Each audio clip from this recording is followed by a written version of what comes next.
सुस्वागतम आणि नमस्कार. मी डॉक्टर वैभवी महेश वागचौरे हेलो डॉक्टरच्या आजच्या कार्यक्रमात आपलं मनापासून स्वागत करते. प्रेक्षक हो, कसे आहात सगळे? हेल्दी आणि हॅप्पी ना? निश्चितच असायलाच पाहिजेत, कारण दर आठवड्याला वेगवेगळ्या तज्ञ डॉक्टरांची थेट गाठभेट आम्ही तुमच्याशी करून देतो. प्रेक्षक हो, एका शूर महिला असं मानते की तिच्यामध्ये इतकं सामर्थ्य आहे की ती आपल्या आयुष्याचा सगळा प्रवास समर्थपणे करू शकते. पण दुसरी शूर महिला असंही मानते की जिने स्वतःचं सामर्थ्य आपल्या आत्मविश्वासावर घेतलेलं आहे. ती असं म्हणते की तिच्या आयुष्याच्या या अनेकविध घडामोडीच आहेत की त्या तिला अधिकाधिक उत्तरोत्तर शूर बनवत जातात. प्रेक्षक हो, आशा आणि निराशा या एकाच नाण्याच्या दोन बाजू आहेत. ऑक्टोबर महिना हा ब्रेस्ट कॅन्सर अवेअरनेस मंथ म्हणून ओळखला जातो आणि खरोखरच जेव्हा कॅन्सर सारख्या रोगाचं निदान होतं तेव्हा आपल्या आयुष्यावरती नैराश्याचं वातावरण पसरतं. पण खरोखरच जर योग्य वेळी योग्य मार्गदर्शन आपल्याला मिळालं तर आपण पुन्हा नव्या उमेदीने आपल्या आयुष्याकडे पाहू शकतो. आणि हाच एक तल्लख विषय आम्ही आपल्या समोर सादर करणार आहोत. विषय आहे ब्रेस्ट कॅन्सर, थायरॉइड कॅन्सर आणि आधुनिक उपचार. आणि यासाठी विशेष मार्गदर्शक आपल्याकडे आहेत डॉक्टर तुषार पाटील आणि डॉक्टर विनोद गोरे. सर, हेलो डॉक्टर मध्ये आपलं मनापासून स्वागत. सरांची ओळख मी करून देते. सर्वप्रथम डॉक्टर तुषार पाटील सर हे MBBS MD KEM हॉस्पिटल इथून आहेत.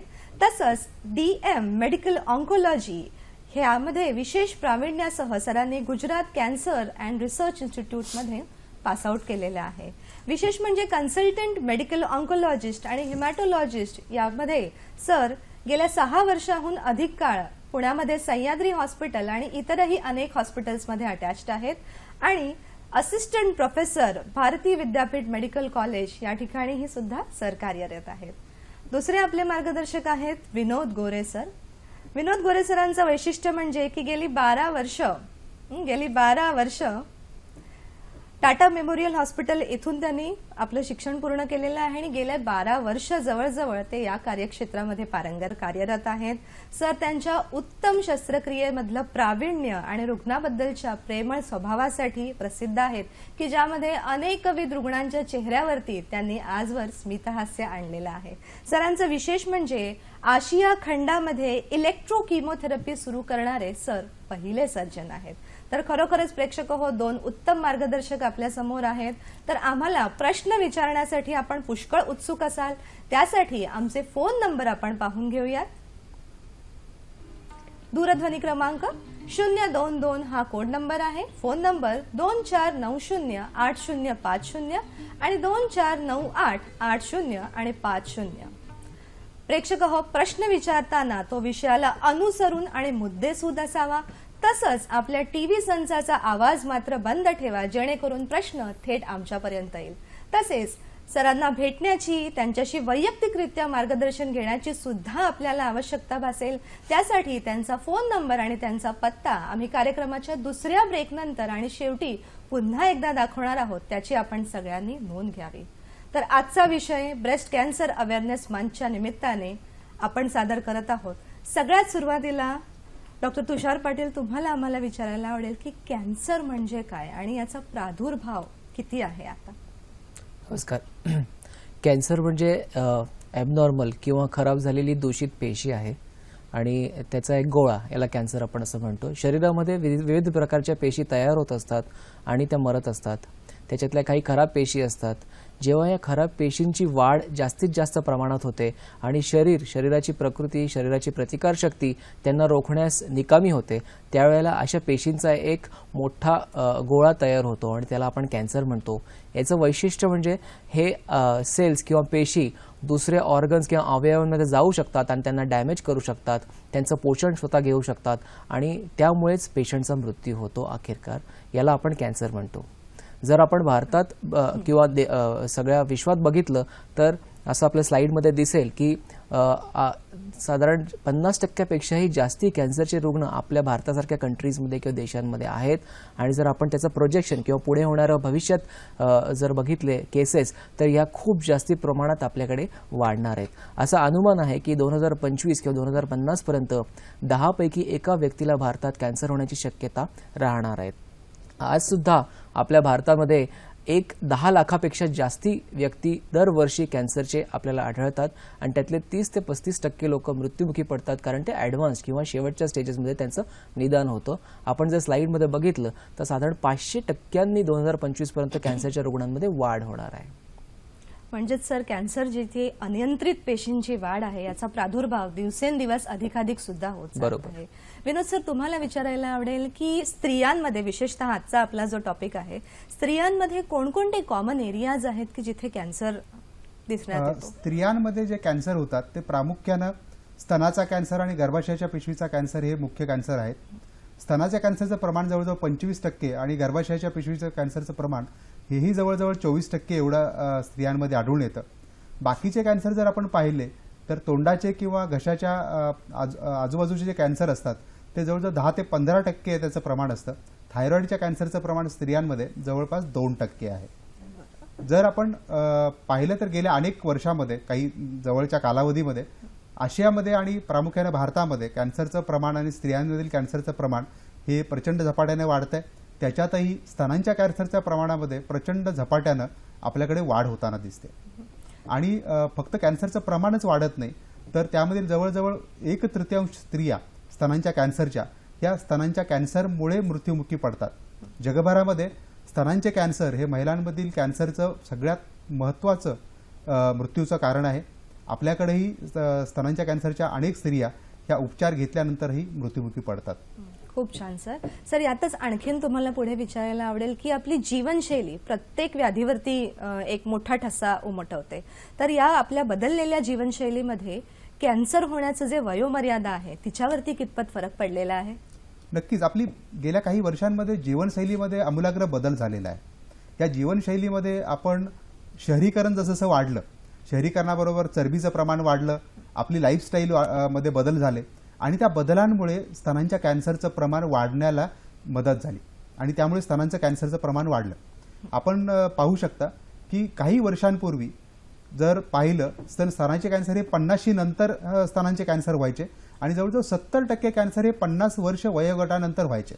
पण आपण अलीकडच्या काळात जर पाहिलं तर जवळजवळ अर्धे कॅन्सर, 50% कॅन्सर हे 50च्या अगोदर होतात. म्हणजे अत्यंत तरुण वयामध्ये आम्ही बऱ्याच वेळा पाहतो की 20 वर्षाच्या स्त्रियांमध्ये, 30 वर्षाच्या स्त्रियांमध्ये सुद्धा स्तनांचे कॅन्सर हे आपल्याला आढळून येतात.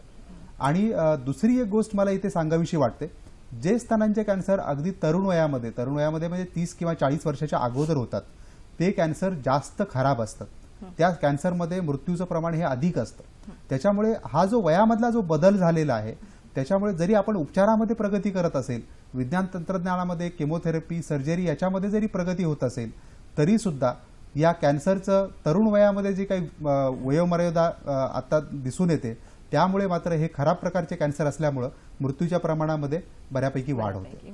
प्रेक्षक हो, हा मुद्दा आपण लक्षात घेण्यासारखा आहे की आपली बदललेली जीवनशैली हे कुठेतरी कारण बनतं की अर्ली एजमध्ये कॅन्सर डायग्नोज होण्यासाठी. तुषार सर, यातनंच पुढे विचारायला आवडेल की रिस्क फॅक्टर्स कोणते कोणते आहेत की ज्यामुळे याचा प्रादुर्भाव जास्त होऊ शकेल? मी एक सांगू इच्छितो की भारतामध्ये अर्बन इंडिया किंवा शहरी भारतामध्ये जे अनुमान आहे कॅन्सरचा, ब्रेस्ट कॅन्सरचा, 22 स्त्रियांमागे प्रत्येक एक स्त्रीला ब्रेस्ट कॅन्सर होण्याची शक्यता आहे. अमेरिकेत हेच प्रमाण 8 स्त्रियांमागे एका स्त्रीला आहे.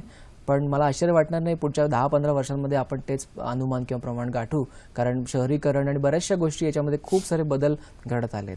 आपण जर रिस्क फॅक्टर्सची चर्चा केली तर आपण स्लाइड्समध्ये बघूयात की आपण रिस्क फॅक्टर्सना 2 भागांमध्ये विभाजतो. एक आहे की ज्याच्यामध्ये आपण बदल घडवून आणू शकत नाही, नॉन मॉडिफायबल. त्याच्यामध्ये वय आलं. वय जसं वाढतं तसं हे पेशी दूषित किंवा कॅन्सरस पेशी वाढतात आणि कॅन्सर होण्याचं प्रमाण वाढतं. तसंच एखाद्याला जर स्ट्रॉंग फॅमिली हिस्ट्री असेल, घरामध्ये बऱ्याच लोकांना, स्त्रियांना त्याच प्रकारचे ब्रेस्ट किंवा ओव्हरीचे कॅन्सर असतील आणि त्यांच्या जेनेटिक लेवलला काही खराबी असेल तर त्यांच्यामध्ये प्रमाण वाढतं. या स्त्रियांमध्ये हे कॅन्सर्स लवकर आढळून येतात, साधारण 20, 30 किंवा 40 मध्ये, आणि एकाच फॅमिलीमध्ये 4 ते 5 व्यक्ती याच्यामधनं अफेक्टेड असतात. तसंच जर आपण बघितलं की अर्ली मेनार्की आणि लेट मेनोपॉज असे जर फॅक्टर्स असतील ज्याच्यामध्ये इस्ट्रोजन नावाचा घटक आपण म्हणूयात की खूप जास्ती प्रमाणात काम करतो, त्या व्यक्तींमध्ये, त्या स्त्रियांमध्ये कॅन्सरचं प्रमाण वाढतं. जर मुलं नसतील किंवा लग्न झालं नसेल किंवा स्तनपान केलं नसेल किंवा खूप कमी केलं असेल तर या सगळ्या गोष्टींमुळे पण कॅन्सरची शक्यता वाढते. एखाद्या व्यक्ती किंवा स्त्रीला कुठल्या तरी दुसऱ्या कारणासाठी जर रेडिएशन दिलं असेल, थायरॉइडचे आजार म्हणा किंवा कुठल्या प्रकारचे लिम्फोमा ज्याच्यासाठी आपण छातीला त्यांना रेडिएशन देऊ शकतो, तर 10 ते 12 वर्षानंतर त्यांना स्तनाचे कॅन्सर होण्याची शक्यता वाढते. दुसरे काही रिस्क फॅक्टर्स आहे की ज्याला आपण म्हणूयात की मॉडिफाय करता येतील, त्यांना बदल घडवून आणलं की आपण ते रिस्क कमी करू शकतो. त्याच्यात जसं विनोद सरांनी सांगितलं की चरबीचं प्रमाण, जर चरबीचं प्रमाण कमी करता आलं तर आपल्याला हॉर्मोन किंवा इस्ट्रोजन हॉर्मोन जो शरीरामध्ये तयार होतो तो कमी करता येतो आणि ब्रेस्ट कॅन्सरचं प्रमाण आपल्याला कमी करता येईल. नियमितपणे व्यायाम करणे, ब्रेस्ट फीडिंग करणे, कुठल्याही प्रकारचं व्यसन न ठेवणे आणि पर्टिक्युलर एजमध्ये मुलं होणे, हे जर आपण करू शकलो तर निश्चितपणे याचं प्रमाण आपल्याला कमी करता येईल. प्रेक्षक हो, इथे एक मुद्दा मी तुम्हाला सांगू इच्छिते की बदलू शकणारे आणि न बदलता येणारे असे 2 रिस्क फॅक्टर्सचे कॅटेगरी आहेत. त्यामुळे निश्चितच जे बदल करू शकणारे फॅक्टर्स आहेत त्याच्यावरती जर आपण काम केलं तर आपल्या शरीराला, आपल्या आयुष्याला, आपल्या आरोग्याला आपण कॅन्सरपासून थोडं तरी दूर ठेवू शकतो. विनोद सर, तुम्हाला विचारायला आवडेल की कुठल्या लक्षणांमुळे रुग्ण अर्ली स्टेजला सांगू शकतो किंवा डॉक्टरांपर्यंत आपण पोहोचू शकतो? साइन्स अँड सिम्पटम्स काय येऊ शकते? नक्कीच वैभवी, जर ब्रेस्ट कॅन्सरचे जी काही लक्षणं आहेत ती जाणून घेणं जास्त महत्त्वाचं आहे, जेणेकरून आपण त्याचं लवकर निदान करू शकू. ब्रेस्ट कॅन्सरच्या लक्षणामध्ये प्रामुख्यानं स्तनांमध्ये आढळून येणाऱ्या गाठी, त्याचप्रमाणे कधीकधी त्वचा आकुंचन पावणं, स्तनाग्रांना भेगा पडणं, स्तनाग्रातून रक्तस्राव होणं किंवा स्तनाग्र पूर्णपणे नष्ट होणं, अशा त्याचप्रमाणे काखेमध्ये कधीकधी गाठी येतात. त्या गाठीसुद्धा अवदनेच्या गाठी किंवा लिम्फनोड ज्याला आपण म्हणतो त्या गाठीसुद्धा कॅन्सरची लक्षणं असू शकतात. ही झाली कॅन्सरची लवकरच्या स्टेजमध्ये किंवा सुरुवातीच्या स्टेजमधली लक्षणं. कॅन्सरची लक्षणं कधीकधी आपल्याकडे येणारे रुग्ण जे बरेचसे लेट स्टेजमध्ये येतात किंवा उशिराच्या स्टेजमध्ये येतात त्यामध्येही कॅन्सरची लक्षणं असतात. जर कॅन्सर फुफ्फुसामध्ये पसरला असेल तर कॅन्सरच्या रुग्णाला खोकला येतो. मेंदूमध्ये जर कॅन्सर पसरलेला असेल तर डोकं दुखणं किंवा उलटी होणं अशा प्रकारची लक्षणं दिसतात. लिव्हरमध्ये जर कॅन्सर पसरलेला असेल तर त्या कॅन्सरमुळे कावीळ होणं किंवा हाडांमध्ये जर कॅन्सर पसरलेला असेल तर हाडांमध्ये पेन होणं, वेदना होणं अशा प्रकारची लक्षणं जे लेट स्टेजचे कॅन्सर असतात अशा कॅन्सरमध्ये आपल्याला दिसून येतात. त्यामुळे योग्य वेळी जर निदान आपल्या लक्षात आलं तर चिकित्सेला तेवढीच लवकर आपल्याला सुरुवात करता येईल आणि लवकरच उपचारांकडे सुद्धा जाता येईल. प्रेक्षको, पुढे आपण सरांकडनं उपचार तर जाणूनच घेणार आहोत आणि त्याचबरोबर काही विशेष माहिती सुद्धा आज तुमच्यासाठी आहे. पण वेळ झालेली आहे एका छोट्याशा विश्रांतीची. विश्रांतीनंतर लगेचच भेटूया हॅलो डॉक्टरमध्ये. विश्रांतीनंतर हॅलो डॉक्टरमध्ये पुन्हा एकदा आपल्या सगळ्यांचं मनापासून स्वागत. प्रेक्षक हो, तुम्ही आमचे खास प्रेक्षक आणि एक विशेष टीप आपल्या सगळ्यांसाठी. सध्या डेंग्यू फीवर, डेंग्यूच्या तापाचं सगळीकडे सावर आहे. यासाठी एक साधा घरगुती उपचार असा आहे की कडुलिंबाची पानं जर आपण 4-5 तास भिजत घातली आणि मग त्यांचा स्वरस किंवा त्यांपासून निघालेला रस आपण पिला तर निश्चितच प्लेटलेट काउंट वाढण्यासाठी काही अंशी आपली मदत होऊ शकते.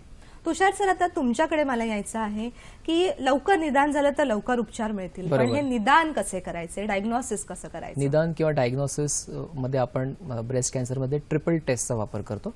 ट्रिपल टेस्ट म्हणजे 3 पद्धती आहेत. एक आहे फिजिकल एक्झामिनेशन, जे डॉक्टरद्वारा किंवा क्लिनिशियनद्वारे केली जाते. त्याच्यात आपण ब्रेस्ट एक्झामिनेशन करतो आणि जर सस्पिशियस किंवा संदेहास्पद वाटलं तर मग पुढची टेस्ट आपण करतो. त्याच्यामध्ये रेडिओलॉजिकल टेस्ट किंवा इमेजिंग, याच्यामध्ये सगळ्यात महत्त्वाची टेस्ट आहे मॅमोग्राफी. जे मॅमोग्राफी म्हणजे स्तनाचा एक प्रकारे काढला गेलेला एक्सरे, की जो 2 वेगवेगळ्या अँगल्समध्ये आपण एक एक्सरे शूट करतो आणि त्याच्याद्वारे आपल्याला ब्रेस्टची घनता किंवा डेन्सिटी कळू शकते आणि त्याच्यामध्ये काही विशेष गाठी काही आहेत का की जे संदेहास्पद आहेत, तसं काही असेल तर ते कळू शकतं. आपण स्लाइड्समध्ये बघूयात की मॅमोग्राफी ही एक मशीन आहे ज्याच्याने ब्रेस्ट चे फोटो काढले जातात एक्सरेद्वारे आणि त्याला नंतर एक रीडिंग केलं जातं. एक स्कोर आहे त्याच्यावरनं रीडिंग केलं जातं की ज्याच्यामध्ये 4, 5 आणि 6 जर असा काही स्कोर आला तर त्या पेशंट्सना आपण नंतर पुढे बायोप्सीसाठी प्रोसीड करतो.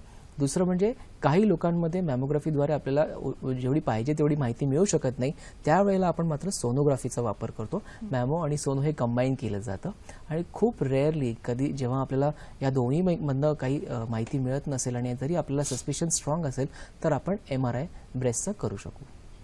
म्हणजे या ट्रिपल टेस्टद्वारे लवकर निदान आणि योग्य निदान जिथे कुठे डाऊट असेल तो क्लिअर होतो. बरोबर. सर, विनोद सर, तुम्हाला विचारते की बायोप्सी, बऱ्याचदा डॉक्टर्स आपल्या रुग्णांसमोर शब्द येतो, पण मुळात ही बायोप्सी म्हणजे काय असते? बायोप्सी म्हणजे कॅन्सरचं निदान करण्याची सगळ्यात महत्त्वाची पद्धती आहे, ज्यामध्ये कॅन्सर ज्या ठिकाणी झालेला आहे त्या भागाचा एक छोटासा तुकडा आपण काढतो आणि तो तुकडा आपण सूक्ष्मदर्शक यंत्रणाखाली तपासून कॅन्सरचं निदान करतो. आता स्तनाच्या कॅन्सरमध्ये बायोप्सी करण्याचे काही प्रकार आहेत, ज्याला आपण ट्रूकट बायोप्सी असं म्हणतो, ज्यामध्ये एक मोठी निडल स्तनाच्या गाठीमध्ये टाकून आपण स्तनाच्या गाठीमधून तुकडा काढतो. या बायोप्सीच्या मदतीनं आपल्याला कॅन्सरचं निदान तर करता येतच, परंतु कॅन्सरचे वेगवेगळे जे प्रकार आहेत ते प्रकार ओळखण्यासाठीही या बायोप्सीचा उपयोग होतो. म्हणजे मित्रांनो, लक्षात ठेवा, बायोप्सी केली जाते त्यामध्ये कॅन्सर आहे हे तर कळतं, पण त्याचे कोणते वेगवेगळे प्रकार आहेत हे प्रामुख्याने आपल्याला कळतं. इथूनच पुढे सर सगळ्यांचा अगदी असलेला विषय की आता ट्रीटमेंट्स काय आहेत आपल्याकडे. तुषार सर, जर आपण बघितलं तर ट्रीटमेंट खूप सोप्या आहेत, आपल्याला त्या अवघड वाटतात आणि कॅन्सरच्या ट्रीटमेंट्स, सगळ्या कॅन्सरच्या साधारण ट्रीटमेंट्स त्याच असतात. मल्टी मोडॅलिटी ट्रीटमेंट आपण त्यांना म्हणतो, की एकच उपचार पद्धतीचा वापर कॅन्सरच्या कुठल्याही ट्रीटमेंटमध्ये केला जात नाही.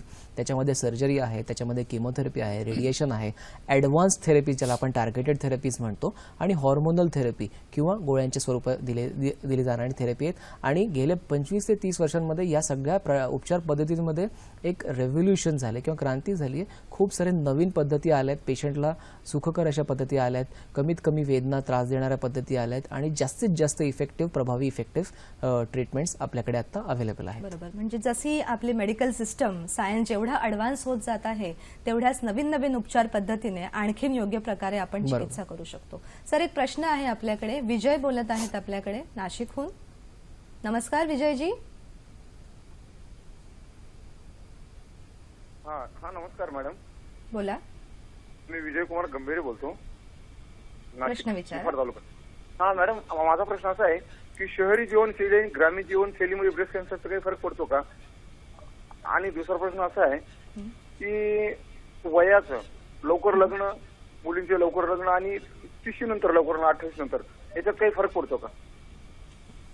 नक्कीच खूप चांगला प्रश्न तुम्ही विचारलेला आहे. दोन्ही गोष्टी ज्या आहेत, तुम्ही विचारलं की वयामध्ये लवकर लग्न होण्यामुळे काही फरक पडतो का, तर ज्या स्त्रियांमध्ये खूप उशिरा लग्न होतं किंवा खूप उशिरा मुलं होतात त्या स्त्रियांमध्ये ब्रेस्ट कॅन्सरचं किंवा स्तनांच्या कॅन्सरचं प्रमाण हे अधिक आहे. बरोबर. आणखीन एक प्रश्न होता. तुषार सर, तुम्ही काय सांगाल त्या प्रश्नाला उत्तर? शहरी आणि ग्रामीण जीवन पद्धतीमध्ये बराच फरक आहे. शहरी आपण म्हणूयात की हे सगळ्या गोष्टी लाईफस्टाईल आणि कुठेतरी हॉर्मोनल बॅलन्सशीच रिलेटेड आहेत. शहरी जीवनामध्ये मुली जास्ती काळ शिकतात, उशिरा लग्न होतात, उशिरा मुलं होतात, ब्रेस्ट फिडिंग तेवढं पाहिजे तेवढं केलं जात नाही, बऱ्याचदा ब्रेस्ट फिडिंग केलंच जात नाही आणि टॉपअप फीड्स दिले जातात लहान मुलांना आणि याच्यामुळे त्यांच्यामध्ये इस्ट्रोजन जो घटक आहे तो वाढतो आणि त्यामुळे हे प्रमाण ब्रेस्ट कॅन्सरचं वाढतं. अगदी बरोबर आहे. म्हणजे शहरीकरणाचा सुद्धा मोठा एक त्याच्यावर प्रभाव पडू शकतो. सर, ज्या सर्जिकल ट्रीटमेंट्स आहेत, म्हणजे एकदा प्रायमरी ट्रीटमेंट झाल्यानंतर जेव्हा सर्जरीची वेळ येते तर त्या कोणत्या ट्रीटमेंट्स आपल्याकडे अवेलेबल असतात? स्तनांच्या कॅन्सरमध्ये जी प्रचलित जी पद्धती आहे सर्जरी करण्याची किंवा ऑपरेशन करण्याची, ज्याला आपण मॉडिफाईड रॅडिकल मॅस्टेक्टॉमी असं म्हणतो. मॉडिफाईड रॅडिकल मॅस्टेक्टॉमीमध्ये आपण स्तन पूर्णपणे काढून टाकतो आणि त्यानंतर केमोथेरपी किंवा रेडिओथेरपी हे उपचार करतो. परंतु गेल्या 20 वर्षामध्ये जी विज्ञान तंत्रज्ञानामध्ये जी काही प्रगती झाली त्यामध्ये एक गोष्ट आपल्या संशोधनातून पुढे आली की आपण पूर्ण ब्रेस्ट न काढता किंवा स्तन पूर्ण न काढता जर आपण त्याचा काही पार्टच काढला आणि त्याच्यानंतर जर रेडिओथेरपी दिली तरी सुद्धा कॅन्सर बरं होण्याच्या प्रमाणामध्ये काही बदल होत नाही किंवा कॅन्सर परत येण्याच्या प्रमाणामध्ये काही बदल होत नाही. त्यामुळे ब्रेस्ट कॉन्झर्वेटिव्ह सर्जरी ही एक नवीन उपचार पद्धती अस्तित्वात आली. आता जवळजवळ आपण 50 ते 60% रुग्णांमध्ये ही कॉन्झर्वेटिव्ह सर्जरी किंवा स्तन वाचवण्याचं ऑपरेशन करू शकतो. त्यामध्ये स्तनातील गाठ आणि काखेतील गाठी या फक्त आपण काढतो. काखेतील गाठी काढण्यामध्ये ही नवीन उपचार पद्धतीमध्ये सेंटिनल लिम्फ नोड बायोप्सी म्हणजे फक्त ज्या महत्वाच्या अशा 2-3 स्तनातील काखेतील गाठी असतील त्या काढून तपासणी करायची आणि त्याच्यामध्ये जर कॅन्सर पसरलेला नसेल तर बाकीच्या लिम्फ नोडच्या गाठी काढायच्या नाही अशी उपचार पद्धती आहे. त्याचप्रमाणे काही स्नायू जे आहेत शरीरामधले त्याचे फ्लॅप्स तयार करून स्तनातील गाठ काढलेल्या ठिकाणी तो भाग भरून घेणं आणि स्तनाची सौंदर्यामध्ये काही फरक पडणार नाही याची काळजी घेणं ज्याला आपण रिकन्स्ट्रक्टिव्ह सर्जरी म्हणतो. अशा बऱ्याच रिकन्स्ट्रक्टिव्ह सर्जरी आपण ब्रेस्ट कॅन्सरमध्ये आजकाल करू शकतो. दुसरा एक इम्प्लांट ब्रेस्ट इम्प्लांट हा जो काही प्रकार आहे त्यामुळे सुद्धा स्तन काढलेला किंवा स्तनाचा काही भाग काढलेला असेल तर अशा ठिकाणी हे इम्प्लांट्स टाकून आपणाला त्या स्त्रीला पूर्णपणे पूर्वीसारखं नॉर्मल आयुष्य देणं आता शक्य झालेलं आहे. मित्र आणि मैत्रिणींनो लक्षात घ्या की तंत्रज्ञान जसं पुढे जात आहे त्यानुसार नवीन नवीन माहिती देणं हे नेहमीच हॅलो डॉक्टर कडून आमचं कर्तव्य आहे आणि सरांनी उत्तम शब्दांमध्ये या ॲडव्हान्स ट्रीटमेंटची आपल्याला माहिती दिलेली आहे. आणखीन एक प्रश्न आहे सर आपल्याकडे. संतोष बोलत आहेत आपल्याकडे. नमस्कार. प्रश्न विचारा संतोष. हा मॅडम एक 15 दिवस झालं मी बिर्लाला ऑपरेशन केलंय आईचं. थायरॉइडचं ऑपरेशन झालेलं आहे पण तिथून पुढे जर आपल्याला ऑपरेशन तर केलं आहे पण तिथून पुढे काही धोका वगैरे पेशंटला आहे का काय? संतोष थायरॉइडचा जो कॅन्सर आहे तो ऑपरेशन केल्यानंतर तुमचा जो रिपोर्ट येईल त्यानंतर कदाचित पेशंटला पुढे रेडिओआयडिन नावाची थेरपी लागू शकते आणि ही थेरपी घेतल्यानंतर थायरॉइड हे शरीरातले खूप चांगले कॅन्सर आहेत. आपण त्याच्यानंतर चर्चा करणारच आहोत आणि थायरॉइडचे कॅन्सर हे संपूर्णपणे बरे होणारे कॅन्सर आहेत. त्यामुळे योग्य उपचार जर घेतले तर नक्कीच काळजी करायचं काही कारण नाही. संतोषजी तुमच्या प्रश्नाचं उरलेलं उत्तर पुढच्या भागात आम्ही निश्चितच तुम्हाला दाखवणार आहोत. तुषार सर तुमच्याकडे पुन्हा यावंसं वाटतं. किमोथेरपी खूप कॉमनली घेतला जाणारा वर्ड आहे पण ही किमोथेरपी म्हणजे काय आणि यातनं पुढे टार्गेटेड किमोथेरपी काय असते? किमो म्हणजे एक रसायन किंवा केमिकल आणि केमोथेरपी म्हणजे असं एक केमिकल आपण शरीरामध्ये सोडतोय की ज्याच्यानी कॅन्सरच्या पेशी खराब पेशी नष्ट होतील. किमोथेरपी ही खूप सिलेक्टिव्ह नसते आणि त्यामुळे ज्या वेळेला ती कॅन्सरच्या पेशींना मारते त्यावेळेला थोड्याफार प्रमाणात ते नॉर्मल पेशींची पण क्षती किंवा हानी करते आणि त्याचमुळे त्याचे थोडेफार साईड इफेक्ट्स आपल्याला होतात. फॉर्च्युनेटली आपल्या जे काय ॲडव्हान्सेस आता घडले त्याच्यामुळे हे साईड इफेक्ट्स बरेच कमी झालेत. आपण बोलूया त्याविषयी. किमोथेरपीचा वापर ब्रेस्ट कॅन्सरमध्ये 3 प्रकारे केला जातो. सगळ्यात कॉमन जो वापर आहे तो आहे सर्जरी नंतर ज्याला आपण ॲडज्युव्हंट थेरपी म्हणतो की हा सर्जरी झाली आहे पेशंटची आणि आजार परत यायला नको ह्यासाठी जो केलेला किमोथेरपीचा वापर आहे त्याला आपण ॲडज्युव्हंट थेरपी असं म्हणतो. सेकंड वापर मॅक्झिमम जो आहे तो आहे ॲडव्हान्स्ड केसेसमध्ये की जिथे आता आजार ऑलरेडी पसरला आहे आणि त्या पेशंटला खूप सारं दुखणं आहे पण त्याचं आयुष्यमान आपल्याला वाढवायचं आहे आणि त्याच पेशंटची क्वालिटी ऑफ लाईफ आपल्याला सुधारायची आहे. तिचं दुखणं कमी करायचं आहे, साईज कमी करायची आहे, तिथून जो रक्तस्राव होतो तो कमी करायचा आहे, सिम्पटम्स कमी करायचे आहेत आणि लाईफ प्रोलॉंग करायची आहे. त्याला आपण पॅलिएटिव्ह किमोथेरपी असं म्हणतो. आता एक नवीन कॉन्सेप्ट अजून आहे की ज्याच्यामध्ये ब्रेस्ट कॅन्सरच्या गाठी पसरल्या नाही आहेत पण तिथल्या तिथे वाढल्या ज्याला आपण लोकली ॲडव्हान्स्ड असं म्हणतो आणि त्या ठिकाणी आपण पहिले किमोथेरपीचा वापर करून गाठी श्रिंक करतो किंवा छोट्या करतो आणि एकदा गाठी व्यवस्थित श्रिंक झाल्या की त्याच्यानंतर आपण त्यांना सर्जरीला पुढे पाठवतो. याला आपण निओ ॲडज्युव्हंट असं किमोथेरपी म्हणतो. आपण जर स्लाइड्समध्ये बघितलं तर किमोथेरपीमुळे खूप साऱ्या प्रमाणामध्ये आता बऱ्यापैकी फरक पडला आहे आणि पेशंटचं सर्व्हायव्हल किंवा आयुष्यमान वाढलं किमोथेरपीमुळे. सगळ्यात महत्त्वाची बाब म्हणजे जे काय आता ॲडव्हान्स मेडिसिन आपल्याला अवेलेबल आहेत किंवा उपलब्ध आहेत त्याच्यामुळे होणारे साईड इफेक्ट्स आता पेशंटचे कमी झाले आहेत. त्याला आपण मॅनेज करू शकलो आहे बऱ्यापैकी आणि इफेक्टिव्हनेस किंवा त्याचे बऱ्यापैकी वाढले. मॅक्झिमम किमोथेरपीज ब्रेस्ट कॅन्सरमध्ये ज्या दिल्या जातात त्या डे केअर बेसिसवर दिल्या जातात. सकाळी पेशंट हॉस्पिटलमध्ये येतो, किमोथेरपी घेतो आणि त्यानंतर संध्याकाळी पेशंट घरी जातो. 2-3 दिवसाचा कालावधी सोडला तर पुढचे 17-18 दिवस पेशंटचे बऱ्यापैकी चांगले जातात आणि पेशंट स्वतःची कामं पण स्वतः करू शकतो. त्याचप्रमाणे जर आपण बघितलं तर किमोथेरपी सोबत टार्गेटेड थेरपी नावाची एक ॲडव्हान्स थेरपी आता आपल्याला उपलब्ध आहे. काही कॅन्सर्समध्ये 30% ब्रेस्ट कॅन्सर्समध्ये एक विशिष्ट प्रकारचं प्रोटीन वाढलेलं असतं ज्याला आपण HER2 म्हणतो आणि हे प्रोटीन जेव्हा वाढतं तेव्हा ह्याच प्रोटीनला कमी करण्यासाठी आणि त्याच्यामुळे ब्रेस्ट कॅन्सरच्या पेशींमध्ये वाढ जी होते ते कमी करण्यासाठी टार्गेटेड थेरपीचा वापर केला जातो. बहुतांश वेळी ही टार्गेटेड थेरपी किमोथेरपी सोबत वापरली जाते. त्याच्यामध्ये 2 किंवा 3 वेगवेगळी औषधं आहेत. अतिशय उपयोगदायी अशी औषधं ती आहेत आणि कुठल्याही प्रकारचा त्याच्यामुळे धोका पेशंट्सना नसतो. खूप इफेक्टिव्ह औषधं आपल्याकडे ती आहेत. म्हणजे टार्गेटेड किमोथेरपीच्या माध्यमातून आपण योग्य प्रकारे अगदी बरोबर आहे. त्याच प्रकारे हॉर्मोनल थेरपी आपल्याकडे आता अवेलेबल आहे. जे पेशंट्स मध्ये कॅन्सर हे इस्ट्रोजन पॉझिटिव्ह असतात, त्यांच्या सेल्समध्ये इस्ट्रोजन जास्ती असतं, त्यांना आपण हॉर्मोनल थेरपी पण देऊ शकतो. सर, विषय खूप सुंदर आहे. आणखीन एक पेशंट आपल्याशी बोलत आहेत. सदानंद बोलत आहेत आपल्याकडे यवतमाळ इथून. नमस्कार. हा नमस्कार मॅडम. बोला. हा मॅडम, थोरे बोलतो यवतमाळ. बोला. हा सर, ते थायरॉइडच्या जो कॅन्सर आहे तर त्याची लक्षणं वगैरे काय त्या मला थोडक्यात मिळू शकेल का त्याची माहिती? हा मिस्टर सदानंद, हा थायरॉइड कॅन्सरची लक्षणे म्हणजे त्याच्यामध्ये गाठ होणे. पेशंटला जे जाणवते ते गाठ स्वरूपातच जाणवतं. बऱ्याचदा आपण सोनोग्राफी करून बघतो आणि त्याच्यातनं आपल्याला कळतं की त्या गाठीमध्ये ते पाण्याच्या गाठी आहेत किंवा सॉलिड गाठी आहेत. सॉलिड गाठी असतील आणि 1 ते 1.5 सेंटीमीटरपेक्षा जास्ती मोठ्या असतील तर त्याच्यामध्ये कॅन्सर होण्याची शक्यता जास्ती असते, जे की आपण सुईद्वारे तपासणी करू, ज्याला आपण FNAC म्हणतो आणि त्याद्वारे आपण डायग्नोसिस करतो. सदानंदजी, तुमच्या उत्तराकडे पुन्हा एक सेकंड पार्टमध्ये आपण येणारच आहोत आणि आणखीन बरीचशी माहिती आणि सरांचा पत्ता आणि फोन नंबर सुद्धा आपण आता लगेचच पाहणार आहोत या एका छोट्याशा विश्रांतीनंतर. कुठेही जाऊ नका, पाहत रहा हॅलो डॉक्टर.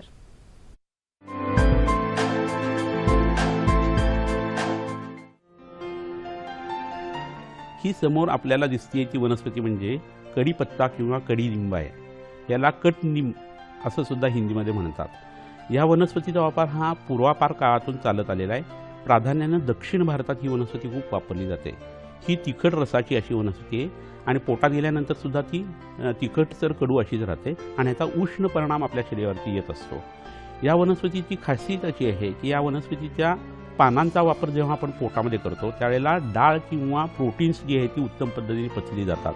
त्यामुळे कोणतीही सार किंवा सांबार करण्याची पद्धत जी आहे त्यावेळी ही वनस्पती आवर्जून वापरली जाते. ह्याचाच परिणाम जो आहे तो मिऱ्याच्या परिणामासारखा सुद्धा येतो. त्यामुळे मिरं आणि ही वनस्पती एकत्रित वापरली तर अपचन होणं, अजीर्ण होणं, पोटामध्ये आफारा उत्पन्न होणं किंवा गॅसेस उत्पन्न होणं हे निश्चित पद्धतीने कमी होतं. घाणवासाचे होणारे गॅसेस हे यकृतामधल्या आणि मोठ्या सड्यातल्या पचनाच्या विकृतीचं हे द्योतक असतं. अशा वेळी ही वनस्पती चूर्ण स्वरूपामध्ये किंवा पानांच्या रस या स्वरूपामध्ये वापरली जावी. आत्ताच्या संशोधनानुसार शरीरामध्ये कॅन्सरची उत्पत्ती होऊ नये याच्यासाठी कढीपत्त्याचा रस हा पोटात घेण्याची पद्धत आहे. त्यासाठी 10 ml एवढा रस मधावरती सकाळी आणि संध्याकाळी मोकळ्या पोटी जर घेतला गेला तर याचा खूप चांगला फायदा झालेला आपल्याला दिसून येतो. कॅन्सर झालेल्या लोकांना केमोथेरपीचा जेव्हा परिणाम येतो आणि तो वाईट येतो त्यावेळेला ज्या वनस्पती वापरायच्या त्याच्यामध्ये शतावरी नावाची वनस्पती आणि कढीपत्ता हा खूप उपयोगी पडतो असं लक्षात आलेलं आहे. तर याचा वैद्याच्या सल्ल्याने जर वापर केला गेला तर निश्चित चांगला फायदा होऊ शकतो. कढीपत्त्याला येणारी जी फुलं आहेत ती नेत्रे म्हणून सांगितलेली आहे. त्या पांढऱ्या रंगाच्या फुलांचा फांड किंवा हिम म्हणजे पाण्यामध्ये ही भिजवून डोळ्यामध्ये जर आपण त्याचे थेंब टाकले आणि ते रात्रीच्या वेळेस जर टाकले तर मोतीबिंदू होण्याची प्रवृत्ती जी आहे ती उशिरा सुरू होते असं लक्षात येतं. डोळ्याचा नंबरसुद्धा ही उत्तम पद्धतीने कमी होऊ शकतो. त्याच्याबरोबर कोरफड ही वनस्पती जर जोडीला वापरली तर गुण हा द्विगुणित होण्याची शक्यता आणखी वाढते. याबरोबरच या कढीपत्त्याच्या पानांचं चूर्ण ज्यावेळेला आपण त्रिफळाच्या चूर्णाबरोबर घेतो त्यावेळेला शरीरातला अतिरिक्त मेद झडतो आणि उत्तम पद्धतीने शरीराचं वजन कमी होण्यासाठी याचा उपयोग होतो.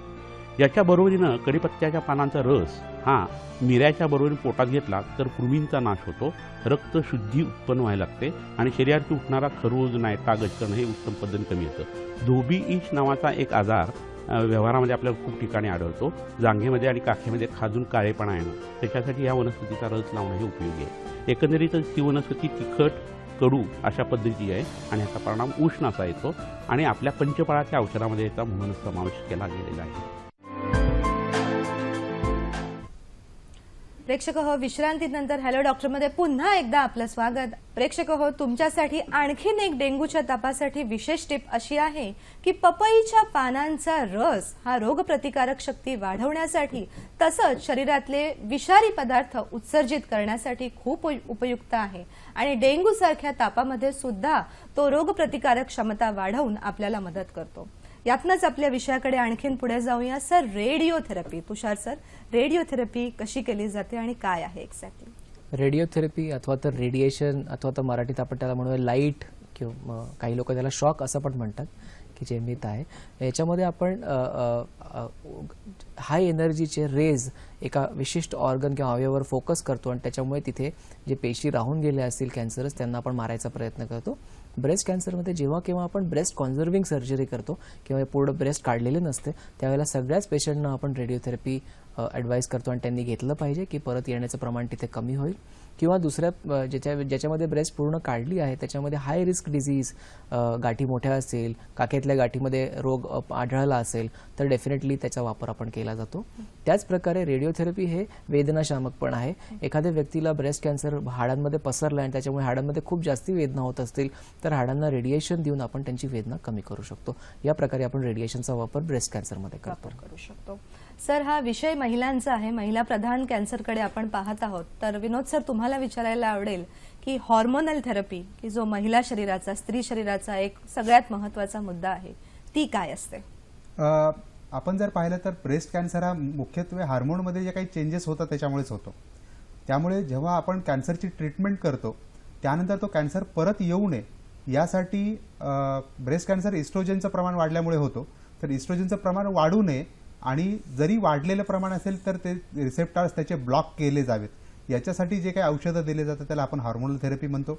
ही औषधं सर्वसाधारणपणे आपण ऑपरेशन किंवा केमोथेरपी झाल्यानंतर जवळजवळ 5 वर्ष त्या रुग्णांना देतो आणि त्यानंतर जेव्हा खात्री होते की आता कॅन्सर परत येणार नाही त्यावेळी आपण ही औषधं बंद करतो. बरोबर. त्यातनंच पुढे सर मी विचारते की prevention is always better than cure असं आपण म्हणतो. मग प्रिव्हेन्शन अशा आपल्या केसेसमध्ये कितपत महत्त्वाचं आहे आणि का?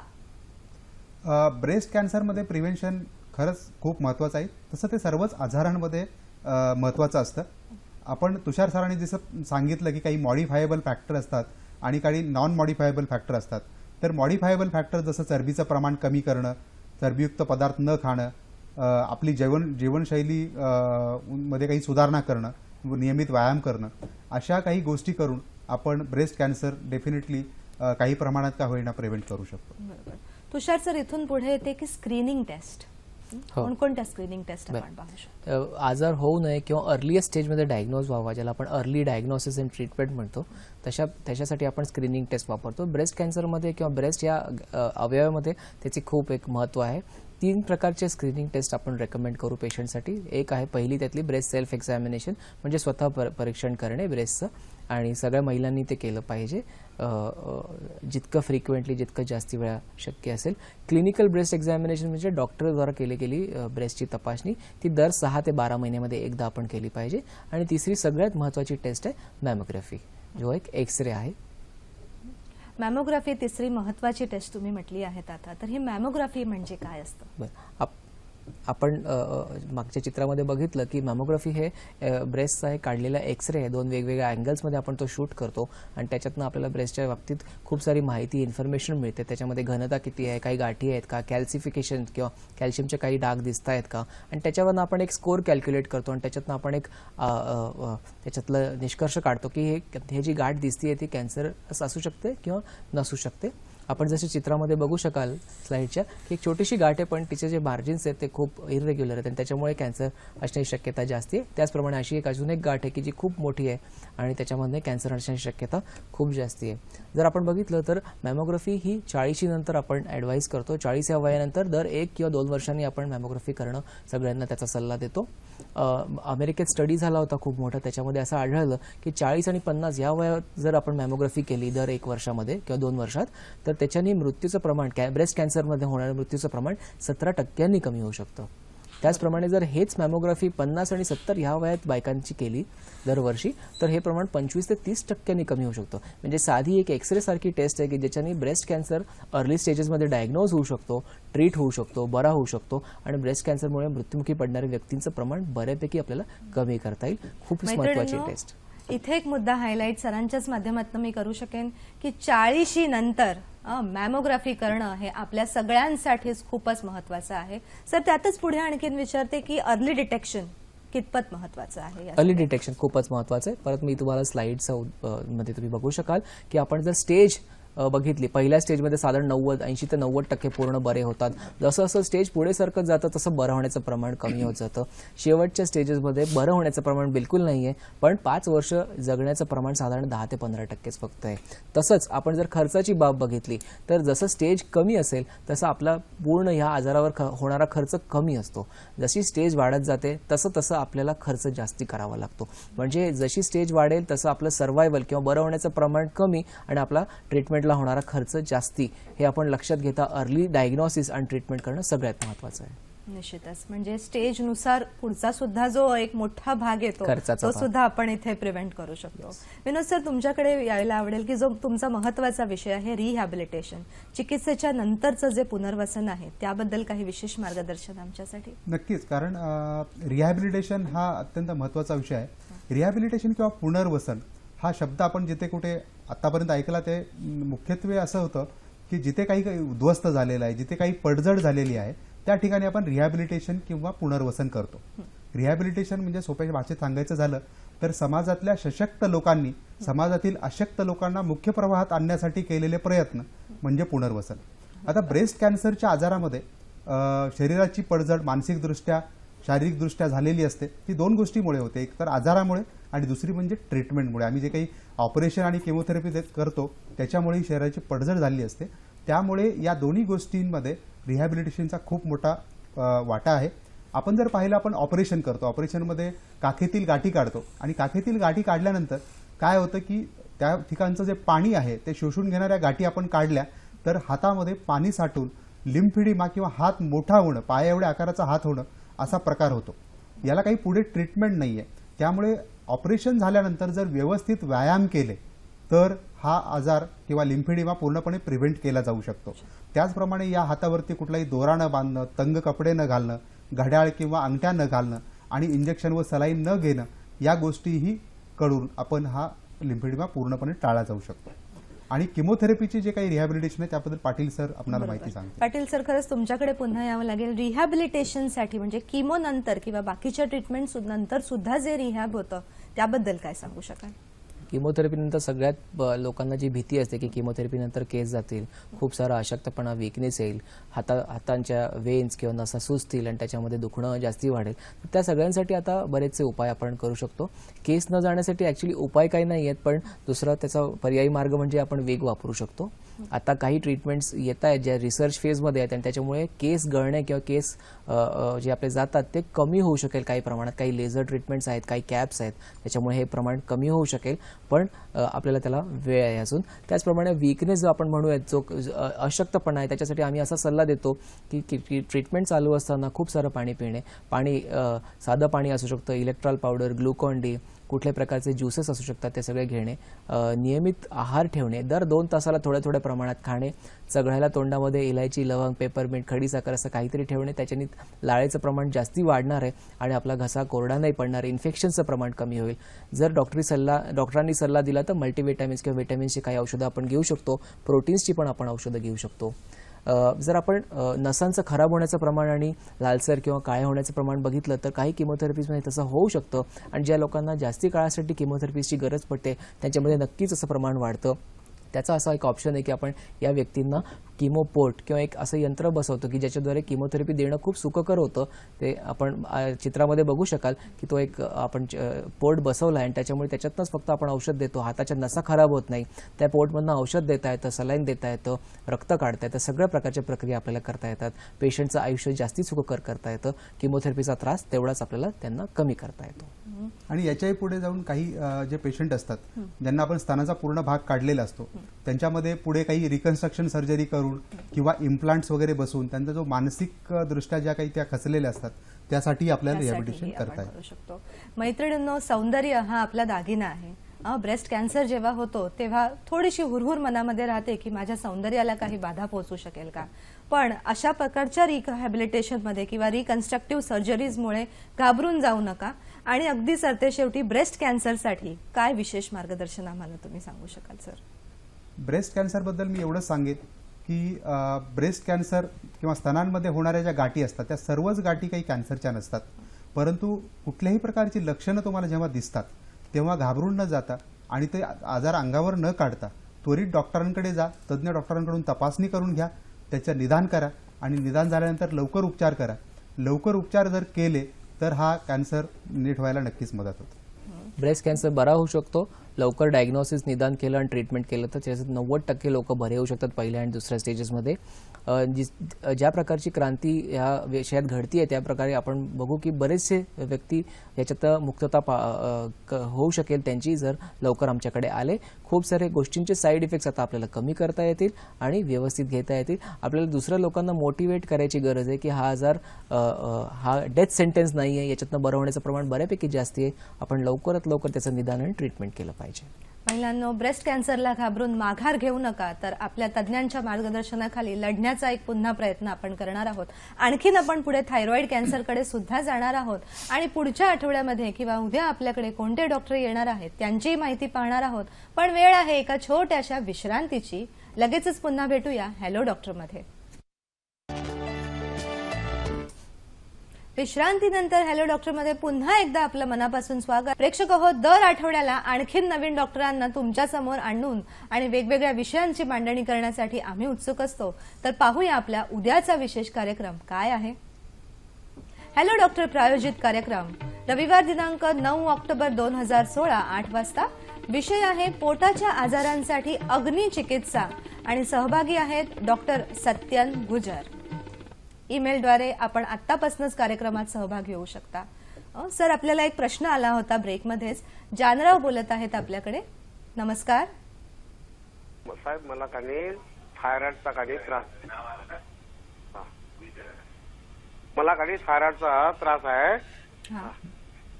तर मला काही माझं अंग शरीर काही त्याच्यानंतर माझ्या अंगात चरबी जास्त चढलेली आहे आणि माझं अंग पॅक झालं सगळं लागलेलं आहे, होऊन गेलेलं आहे. मला वळता येत नाही, वागता येत नाही. त्याच्यावर मला उपाय काय करायचं सांगा. ठीक आहे जानराव, आपण फोन ठेवा. सर, थायरॉइड कॅन्सरमध्ये आपण येणारच आहोत. तर थायरॉइड नोड्यूल्स म्हणजे काय, तिथूनच सुरुवात करूया म्हणजे यांच्या प्रश्नाचं आपल्याला निश्चित उत्तर देता येईल. नक्कीच थायरॉइड हा कॅन्सर हा विषय खरं म्हणजे घेण्याचं खूप महत्त्वाचं कारण म्हणजे तुम्हाला फरक जाणवेल की प्रत्येक कॅन्सरची ट्रीटमेंट ही सारखी नसते. आणि थायरॉइड या ग्रंथीमध्ये आपल्या मानेमध्ये जी ग्रंथी असते थायरॉइड नावाची, ही हार्मोनशी रिलेटेड ग्रंथी आहे. आणि या ग्रंथीमध्ये काही गाठी तयार होतात ज्याला आपण थायरॉइड नोड्यूल असं म्हणतो. आपण जर स्लाइडमध्ये पाहू शकाल की जवळजवळ आपण जर ऑटोप्सी केली सर्व लोकांची किंवा मृत्यू पावल्यानंतर सोनोग्राफी केली तर आपलं असं आढळून येतं की जवळजवळ 50% लोकांमध्ये थायरॉइडमध्ये नोड्यूल्स असतात, गाठी असतात. पण सर्व लोकांना थायरॉइड कॅन्सर होत नाही. सर्व लोक 50% लोक काही कॅन्सरमुळे मरत नाहीत. त्यामुळे बऱ्याच लोकांमध्ये थायरॉइडमध्ये गाठी असतात परंतु त्या दिसून येत नाही.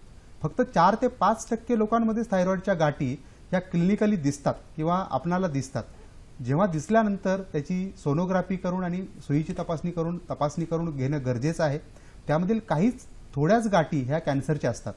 थायरॉइड कॅन्सरबद्दल सर्वात महत्त्वाची गोष्ट मला जी सांगायची आहे ती, आपण बऱ्याचदा म्हणतो की कॅन्सर झाला म्हणजे तो नीट होत नाही. मी तुम्हाला सांगू इच्छितो की थायरॉइड कॅन्सर हा एक असा आजार आहे की जो पूर्णपणे नीट होतो. म्हणजे कदाचित तुम्ही पाहिलं असेल, डायबिटीज झाला, 1000 लोकांना डायबिटीज झाला त्यातले 100 लोक डायबिटीसनं मरतात. 1000 लोकांना ब्लड प्रेशर झाला त्यातले 100 लोक ब्लड प्रेशरनं मरतात. किंवा अगदी स्वाईन फ्लू सारख्या आजाराने सुद्धा 100 4-5 लोक मरतात. परंतु थायरॉइड कॅन्सरचं क्युअर रेट हा 99.9%, म्हणजे जवळजवळ 1000 लोकांपैकी फक्त एकच व्यक्ती थायरॉइड कॅन्सरनं मृत्युमुखी पडते. हा एक असा आजार आहे की ज्याचा क्युअर रेट हा मॅक्झिमम आहे. त्यामुळे थायरॉइड कॅन्सर हा एक खूप चांगला कॅन्सरमधला चांगल्या प्रकारचा कॅन्सर आहे. प्रेक्षक हो, घाबरून जाऊ नका थायरॉइड कॅन्सरसाठी. सर म्हणाले तसं कॅन्सरमधला हा चांगला प्रकार आहे. तो ट्रीटमेंटच्या दृष्टीने असं आम्हाला म्हणायचं आहे की योग्य ट्रीटमेंटसह पूर्णतः आपण यातनं मुक्ती प्राप्त करू शकतो. तुषार सर, तुम्हाला विचारायला आवडेल की हा थायरॉइड कॅन्सर डायग्नोज कसा करायचा आणि त्याचेही वेगवेगळे आणखीन काही प्रकार आहेत का? थायरॉइड कॅन्सर डायग्नोसिससाठी सुईद्वारे तपासणी केली जाते. एखाद्या व्यक्तीला जर गाठ असेल तर सोनोग्राफीमध्ये ते आपण बघतो की ती गाठ पाण्याची एसिस्ट ज्याला आपण म्हणूयात किंवा सॉलिड आहे, त्याच्यामध्ये काही सॉलिड कॉम्पोनंट आहे का. जर सॉलिड ग्रंथी असतील तर आणि जर गाठीची साईज जास्ती असेल 1.5 सेंटीमीटरपेक्षा जास्ती तर नक्कीच त्याची सुईद्वारे तपासणी करून मायक्रोस्कोप खाली ते बघितले जातात आणि त्याद्वारे निदान होऊ शकतं. जर थायरॉइड ग्रंथीसोबत मानेमध्ये लिम्फ नोड्स किंवा अवधानाच्या गाठी पण वाढलेल्या असतील तर नक्कीच याची बायोप्सी किंवा FNAC करणं आपल्याला गरजेचं आहे, कारण तशा कंडिशनमध्ये कॅन्सर असण्याचे प्रमाण जास्ती आहे. आणि जर आपण बघूयात की कॅन्सरचे 3 विशिष्ट त्याच्यात प्रकार आहेत थायरॉइड कॅन्सरचे. एक आहे डिफरन्शिएटेड कार्सिनोमा की जे सगळ्यात चांगले, जसं गोरे सरांनी आत्ताच सांगितलं की ज्याच्यामध्ये भरवण्याचं प्रमाण 99%पेक्षाही जास्ती आहे. त्याच्यात 2 पॅपिलरी आणि फॉलिक्युलर असे 2 वेगवेगळे प्रकार आहेत. एक त्याच्या एक्झॅक्टली ऑपोजिट अनडिफरन्शिएटेड किंवा अतिशय उग्र असणारा असा एक कॅन्सर ज्याला आपण ॲनाप्लास्टिक कार्सिनोमा म्हणतो. आणि बहुतांश वेळेला 99% वेळेला ॲनाप्लास्टिक कार्सिनोमा हा इनऑपरेबल, ऑपरेट करू शकत नाही अशा स्टेजमध्ये आढळतो. बऱ्याचदा तो पसरलेला असतो लंग्समध्ये किंवा बोन्समध्ये आणि अशा प्रकारच्या पेशंट्समध्ये आयुष्यमान साधारण 6-8 महिन्याचंच असतं. एक तिसऱ्या प्रकारचा अजून मेडुलरी कार्सिनोमा आहे की ज्याच्यामध्ये बऱ्यापैकी आपण पेशंटना आयुष्य देऊ शकतो सर्जरी किंवा वेगवेगळ्या उपचार पद्धतींद्वारे. सर, आपण हे थायरॉइड कॅन्सरचे प्रकार तर पाहिले, पण विनोद सर तुम्हाला विचारायला आवडेल की स्क्रीनिंगचा कसा रोल आहे, कितपत रोल आहे याच्यामध्ये? नक्कीच. आपण ब्रेस्ट कॅन्सर आणि थायरॉइड कॅन्सर हे वेगवेगळे कॅन्सर, 2 वेगळे कॅन्सर आहेत. आणि मला हेच नक्की याच्यातून सांगायचं आहे. आम्ही सांगितलं ब्रेस्ट कॅन्सरमध्ये लवकर निदान करा, स्क्रीनिंग टेस्ट करा, आपण तपासण्या करा, मॅमोग्राफी करा आणि लवकर निदान करा म्हणजे तो कॅन्सर नीट होईल. त्याच वेळेस आपल्याला सांगावं लागेल की थायरॉइड कॅन्सर या कॅन्सरमध्ये स्क्रीनिंगचा कुठल्याही प्रकारचा रोल नाही. आपण जर स्क्रीनिंग केलं, मी सांगितलं की मृत्युमुखी पडलेल्या लोकांचं जर आपण सोनोग्राफी केली तर 50% लोकांमध्ये नोड्यूल्स असतात, पण ते काही सगळेच 50% लोक थायरॉइड कॅन्सरने मरत नाहीत. त्यामुळे जर आपण स्क्रीनिंग केलं तर असं आढळून येईल की 50% लोकांना कॅन्सर आहे थायरॉइडचा, परंतु त्याच्यातले हार्डली 0.1% लोक हे त्याच्यामध्ये कॅन्सर होतो आणि ते सुद्धा मरण पावत नाहीत. त्याच्यामुळे थायरॉइडमध्ये कुठल्याही प्रकारचं स्क्रीनिंग करण्याचा प्रयत्न करू नये. मुद्दाम आपल्याला थायरॉइडचा कॅन्सर झाला आहे का हे पाहण्यासाठी सोनोग्राफी करणं हे पूर्णपणे चुकीचं आहे. तसं केल्यानं आपण जे लोक अगदी 90 वर्षापर्यंत 80 वर्षापर्यंत थायरॉइडचा कॅन्सर ज्यांना होणार नाही त्यांचा आपण 40व्या वर्षीच आपण त्यांना लेबल लावून टाकू की ह्याला कॅन्सर आहे आणि त्याच्यातून आपल्याला काही फायदा होणार नाही. त्याच्यामुळे थायरॉइडचा कॅन्सरचं स्क्रीनिंग हे करणं पूर्णपणे चुकीचं आणि जे सायन्सला धरून नाही. सर, आता हे स्क्रीनिंगचं तर आम्हाला व्यवस्थित कळलेलं आहे, पण आता ट्रीटमेंट ऑप्शन्स काय काय आहे त्याच्यासाठी? थायरॉइडच्या कॅन्सरचे मुख्य ट्रीटमेंट म्हणजे ऑपरेशन करून थायरॉइडची ग्रंथी पूर्णपणे काढून टाकणं. सुरुवातीच्या स्टेजमध्ये असेल तर आपण त्याचा अर्धा भाग काढतो आणि जर थोडं मोठ्या प्रकारच्या गाठी असतील 3 सेंटीमीटरपेक्षा मोठ्या तर आपण पूर्णपणे थायरॉइडची गाठ काढतो. आणि मानेमध्ये काही जर अवधानाच्या गाठी असतील लिम्फ नोड्स तर ते लिम्फ नोड्स आपण याच्यामध्ये काढून टाकतो. आता ही थायरॉइडची ग्रंथी आणि लिम्फ नोड्स काढल्यानंतर आपण पूर्णपणे थायरॉइडचं गाठ काढली की काही पेशी शरीरामध्ये पसरलेल्या असू शकतात ज्या आपल्याला रेडिओ आयोडीन केल्यानंतर स्कॅन केल्यानंतर दिसून येतात. रेडिओ आयोडीन, कारण आयोडीन हे असं एक द्रव्य आहे जे फक्त शरीरामध्ये थायरॉइडच्या पेशीच ते ॲब्झॉर्ब करतात.